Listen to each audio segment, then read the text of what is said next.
Rajkot game zone અગ્નિકાંડનો વધુ એક આરોપી ઝડપાયો છે। અગ્નિકાંડના કેસમાં પાંચમા આરોપી કિરીટસિંહ જાડેજાની ધરપકડ કરાઈ। ક્રાઇમ બ્રાન્ચ દ્વારા કિરીટસિંહ જાડેજાની ધરપકડ કરાઈ છે। કિરીટસિંહ જાડેજા ગેમ ઝોન વાળી જગ્યાના 3 માલિકોમાંથી એક માલિક છે। છઠ્ઠો આરોપી અને કિરીટસિંહ જાડેજાનો ભાઈ અશોકસિંહ જાડેજા હજુ પણ પોલીસ પકડથી દૂર છે।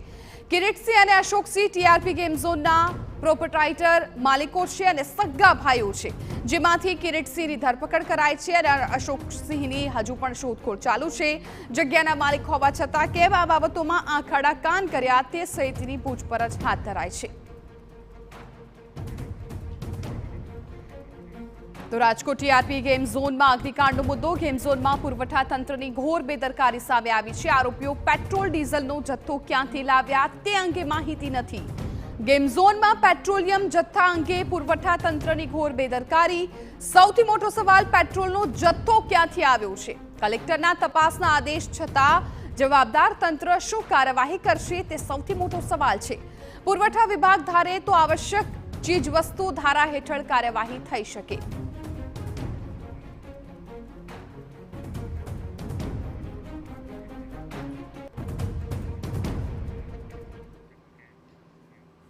તો અમારા સંવાદદાતા રોનક મજેઠિયા અમારી સાથે રાજકોટથી જોડાઈ ગયા છે અને આ બાબત અંગે તેઓ જાણકારી આપી રહ્યા છે। રોનક, અત્યાર સુધીમાં 5 આરોપી છે એ ઝડપાઈ ગયા છે, હજુ પણ એક આરોપી ફરાર છે। ઘણા બધા એક બાદ એક ખુલાસા થઈ રહ્યા છે। જ્યાં અમ્યુઝમેન્ટ પાર્ક બનાવવાની મંજૂરી મળી હતી ત્યાં ગેમ ઝોન બનાવી દેવામાં આવ્યું છે। હવે આગળની કાર્યવાહી કઈ પ્રકારની છે, અત્યારે કઈ માહિતી ત્યાંથી મળી રહી છે?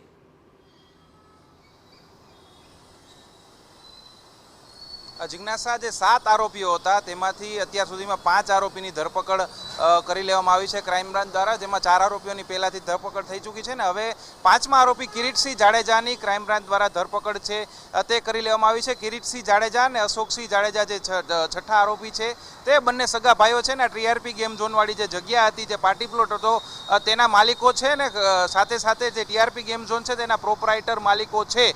એટલે તેમની પણ જેને આરોપી બનાવવામાં આવ્યા હતા ને તેમાંથી એક ભાઈ કિરીટસિંહ જાડેજાની ધરપકડ છે તે કરી લેવામાં આવી છે ને તેમને કેમ આંખ આડા કાન કર્યા તે અંગેની પૂછપરછો તે પણ ક્રાઇમ બ્રાન્ચના ઉચ્ચ અધિકારીઓ દ્વારા છે તે શરૂ છે તે કરવામાં આવી છે। સૌથી મોટો સવાલ એ છે કે કિરીટસિંહ જાડેજા છે તે આ ટીઆરપી ગેમ ઝોનવાળી જગ્યા સહિત કાલાવડ રોડ ઉપર અનેક જગ્યાએ જમીનો ધરાવે છે ને મોટા જમીનદાર છે, એટલે પૂરેપૂરી શક્યતાઓ રહેલી છે કે આ પ્રકારે ગેરકાયદેસર આખો ટીઆરપી ગેમ ઝોન જે ચાલતો હતો તેમાં સૌથી મોટી સંડોવણી આ કિરીટસિંહ જાડેજા અને અશોકસિંહ જાડેજાની સૌથી મોટી જે સંડોવણી છે તે હોઈ શકે છે। કારણ કે ટીઆરપી ગેમ ઝોનના અન્ય માલિકો હતા તેઓએ અહીંયા ટીઆરપી ગેમ ઝોન ભાડે જગ્યા રાખીને ચાલુ રાખ્યો હતો, પરંતુ આ બંને ભાઈઓ છે તે ટીઆરપી ગેમ ઝોનવાળી જગ્યાના માલિકો હતા, એટલે તેમણે આ તમામ વસ્તુઓ છે તે ગેરકાયદેસર ચલાવવાની તમામ જગ્યાએથી જે અનઓફિશિયલ રીતે મંજૂરી મેળવી દીધી હોય તેવી શક્યતાઓ હાલ પૂરેપૂરી દેખાઈ રહી છે ને જે અધિકારીઓ છે તેમની સાથે પણ આ કિરીટસિંહ જાડેજા અને અશોકસિંહ જાડેજા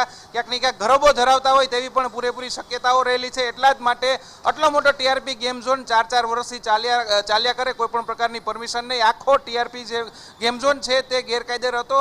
માત્ર પોલીસની મંજૂરી ટિકિટ બુકિંગ માટે લેવામાં આવી હતી, બાકી એક પણ પ્રકારની મંજૂરી છે તે લેવામાં નહોતી આવી અને તેમાં પણ જે પ્રકારના પ્રતિભાવો આપવામાં આવ્યા હતા તેને તમામ પ્રતિભાવોને છે તમામ જે સલાહો છે માર્ગ મકાન વિભાગે જે આપેલી હતી તેને તમામ સલાહોને અવગણવામાં આવી હતી ને આ પ્રકારનો જે મોતનો માચડો છે જે 4 વર્ષથી ચાલતો હતો, એટલે આ જે બંને ભાઈઓ છે જે માલિકો છે જગ્યાના તેમની સૌથી મોટી સંડોવણી આમાં હોઈ શકે છે। આ રીતે આખો ગેમ ઝોન ગેરકાયદેસર ચાલતો હતો તેમાં સૌથી મોટો હાથ છે તે આ બંને ભાઈઓનો હોઈ શકે છે તેવી પૂરેપૂરી શક્યતાઓ રહેલી છે। કોઈ પણ પ્રકારની કાર્યવાહી ન થાય, કોર્પોરેશનના અધિકારીઓ સાથે સેટિંગ કઈ રીતે પાડવું તેમાં પણ આ બંને ભાઈઓની સંડોવણી પૂરેપૂરી હોઈ શકે છે, કારણ કે આ બંને ભાઈઓ મોટા જમીનદારો છે। કાલાવ રોડ ઉપર મોટા ભાગની જમીનો છે તે આ બંને ભાઈઓ ધરાવે છે ને આટલી મોટી જગ્યા પણ તેઓ જ ધરાવતા હતા। તેઓએ આવડી મોટી જગ્યા ભાડે આપી, તેમાં આટલું મોટું બાંધકામ થયું, આટલું મોટું પતરાનું અને બધું બાંધકામ થયું, તેમાં કઈ પ્રકારની એક પણ પ્રકારની મંજૂરી લેવામાં નથી આવી। અત્યાર સુધી આવડા મોટા ગેમ ઝોન ચાલતો હોય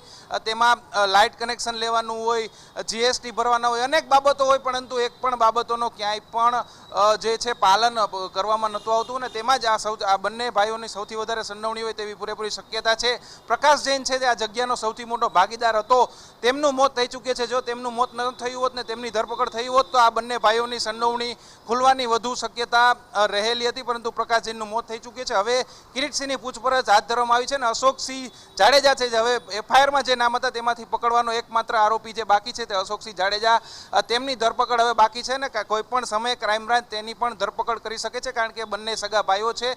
એટલે અશોકસિંહ જાડેજાને હવે પકડવો ક્રાઇમ બ્રાન્ચ માટે કદાચ સહેલો રહેશે ને હવે ગમે ત્યારે તેની ધરપકડ થઈ શકે છે. બીજી બેદરકારીની વાત કરવામાં આવે, અત્યાર સુધી જે ખુલાસાઓ થઈ રહ્યા છે તેમાં જે તે વિભાગ લાગતા વળગતા જે તે વિભાગો છે તે કોઈ પણ એક પણ વિભાગે પોતાની કામગીરી વ્યવસ્થિત રીતે નથી કરી. તમામ વિભાગોએ પોતાના જે કામ છે તેમાં આ ખાડા કાન કર્યા છે, તમામ બાબતો છે ને અવગણી છે. પુરવઠા વિભાગ, હવે આ ઘટના બની ગયા પહેલા તો તમામ વિભાગો આ ખાડા કાન કરી જ રહ્યા છે, પરંતુ ઘટના બની જાય પછી પણ અમુક વિભાગો જેમને જવાબદારી સોંપવામાં આવી છે તે સરખી રીતે કામ નથી કરતા. પુરવઠા વિભાગને જવાબદારી કલેક્ટર દ્વારા આપવામાં આવી છે કે આ પેટ્રોલનો જથ્થો અને ડીઝલનો જથ્થો ત્યાં રહેલો હતો. આટલો મોટો જથ્થો ક્યાંથી આવ્યો? કારણ કે પેટ્રોલ પંપ પરથી માત્ર વાહનમાં જ આ પ્રકારે પેટ્રોલ ભરાવાની છૂટ હોય છે. છૂટું આ રીતે આટલા મોટા જથ્થામાં પેટ્રોલ આપવાની છૂટ નથી હોતી. તો આટલો મોટો પેટ્રોલનો જથ્થો આ લોકો પાસે ક્યાંથી આવ્યો તે પણ સૌથી મોટો સવાલ છે. પરંતુ પુરવઠા વિભાગ 4 દિવસથી એ પણ નથી જાણી શક્યું કે આ માલિકો છે, આ ગો કાર્ટિંગ જે ચાલતું હતું તેમાં આટલો મોટો પેટ્રોલનો જથ્થોની જરૂર હતી તે ક્યાંથી લાવ્યા હતા તે પણ એક સૌથી મોટો સવાલ છે. એટલે તમામ જે વિભાગો છે તેમની કામગીરી શંકાના દાયરા હેઠળ આવે છે. માત્ર સસ્પેન્શનથી કામ નહીં ચાલે, આ લોકો ઉપર કડક કાર્યવાહી કરવી પડશે ને આ લોકોને પણ એફઆઈઆરમાં જોડવા પડશે, કારણ કે આ લોકોએ છૂટ આપી, કોર્પોરેશનના અધિકારીઓએ છૂટ આપી ત્યારે આ લોકોએ આટલી મોટી ગુનાહિત કૃત્ય કર્યું. જો આ લોકોએ પોતપોતાનું કામ બરાબર રીતે કર્યું હોત તો આટલી મોટી ગુનાહિત બેદરકારી છે તે આ માલિકો ન સર્જી શક્યા હોત. તેમણે છૂટ આપી એટલે આટલું મોટું કાંડ છે, અગ્નિકાંડ છે થયું. 28 લોકો છે તે જીવતા રાખ થઈ ચૂક્યા છે ને તેમના પરિવારોને કોઈ પણ એનો અવશેષો નથી. મૃતદેહ આપણે કહીએ છીએ પણ આ જે અવશેષો મળ્યા છે તે મૃતદેહ નથી, માત્ર તેમના રાખ મળી છે. તેમના જે હાડકાઓ થોડા ઘણા બચેલા હતા તે મળ્યા છે ને હજુ પણ અમુક લોકોને છે તેમના મૃતદેહો મળવાના બાકી છે. એટલે હવે કોર્પોરેશનના અધિકારીઓને માત્ર પૂછપરછ અને સસ્પેન્શનને બદલીથી નહીં, પરંતુ આ લોકો સામે પણ કડક પગલાં છે તે લેવા પડશે ને હવે જોવાનું રહેશે કે આ જે અધિકારીઓ છે તેમની માત્ર પૂછપરછ થાય છે કે હવે તેમની સામે પગલાં લેવાય છે ને ક્યારે પગલાં લેવાય છે તે ખૂબ જ જોવું મહત્વનું રહેશે. બિલકુલ રોનક, આભાર સમગ્ર માહિતી બદલ. તો અત્યારે જે તમામ આરોપીઓ વિરુદ્ધ એફઆઈઆર નોંધવામાં આવી હતી એ તમામ પકડાઈ ચૂક્યા છે. એકમાત્ર આરોપી અશોકસિંહ જાડેજા બાકી છે અને જે કિરીટસિંહ જાડેજા છે તેમની ધરપકડ થઈ ચૂકી છે. 5મો આરોપી ઝડપાઈ ગયો છે. રાજકોટ ટીઆરપી ગેમ ઝોનમાં અગ્નિકાંડનો આ મુદ્દો અને જેમાં એક બાદ એક લોકોને પકડવામાં આવી રહ્યા છે. ગેમ ઝોનમાં પુરવઠા તંત્રની ઘોર બેદરકારી સામે આવી છે. આરોપીઓ પેટ્રોલ ડીઝલનો જથ્થો ક્યાંથી લાવ્યા તે અંગે પણ મોટી માહિતી નથી મળી રહી કોઈ.